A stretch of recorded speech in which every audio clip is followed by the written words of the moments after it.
This is chapter 1D, note names, and I just wanted to give a little bit of a video so that you would understand better what a sharp or a flat is. So first of all, a sharp is one semitone up, a flat is one semitone down.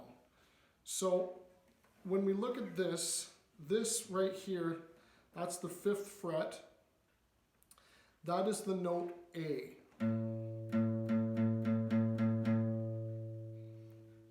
If I were to go 1 fret down, this would be A flat. However, with different musical contexts, this could also be G sharp, because this is G, and if you move 1 semitone up, this would become G sharp. So it really depends on the key that you're in, but you're going to learn about that later.